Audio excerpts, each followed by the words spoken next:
Kakatapos ko lang maghilamos ng aking pagmumukha, ngayon naman ay magsusuklay. Pagkagising ko, pumasok na sa eskwelahan si Kuya Ken. Ang totoo talaga mga kapreni, di ako gumigising ng maaga para magsaing at magluto. Gumigising ako ng maaga para magpaganda.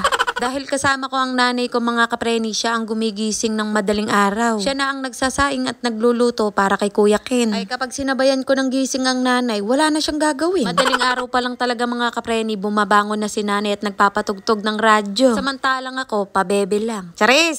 Sa sobrang katagalan mga kapreni, inaagnas na. Ay talaga naman, kung sa inyo to mga kapreni, sigurado tinapon nyo na to. Pinalitan nyo na yung kalan nyo. Papalitan ko na yan mga kapreni, kaya pinakita ko na sa inyo yan at gusto kong i-flex baga. Yung ginamit na ng iba, ginamit pa namin. O diba, sana all? Alam nyo naman si nanay, parang di nyo kabisado. Kaya naman ito mga kapreni, nanonood ako ng tutorial paano magkabit ng kalan. Feeling fresh ang kapreni nyo, kaya nag-video ulit ako dito.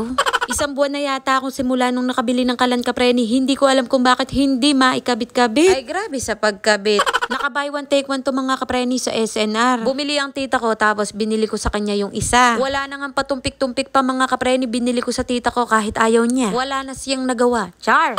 Ipapakabit to ni nanay, hindi naman matuloy-tuloy, kaya ako na ang gumawa. Para malaman ko din at mukha namang madali. Ang kaso, nahirapan talaga ako ng husto mga kapreni sa pagtanggal. Kinet ko na nga lang ang video pero marami akong ginamit para matanggal. Ayoko na nga sanang ikabit, pinilit ko lang ang sarele ko.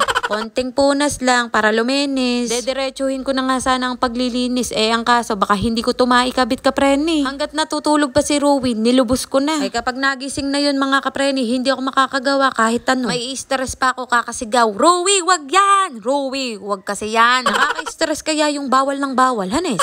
Lalo na wala kang kasama, kayo lang dalawa. Ay nako, yan na nga bang sinasabi, gising na ang bata. Buti walang sumpong. Nakisama siya, pero minsan lang yan kapreni.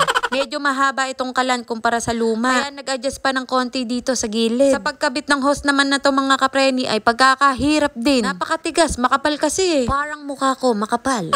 Sa pagtanggal at pagkabit mga kapreni ay siyang pagkakahirap. Ang hirap maging mahirap. Kung mapera lang ako, di ko to gagawin. Magbabayad na lang ako ng tao para magkabit nito. Ay grabe naman si kapreni yung magreklamo, Hanes. Uma-acting pang hirap na hirap siya. Ay grabe sa paghihirap baga. Konti na lang, susuko na. Buti na lang naikabit ng matiwasay. Hinigpitan ko talaga mga kapreni, alam nyo na, iba na ang nag-iingat.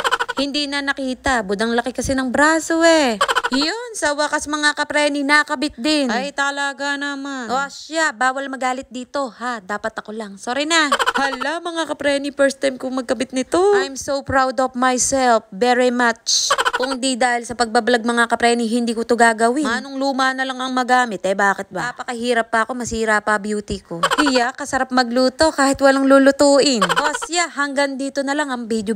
Maraming salamat sa mga nanood. Bye mga kapreni!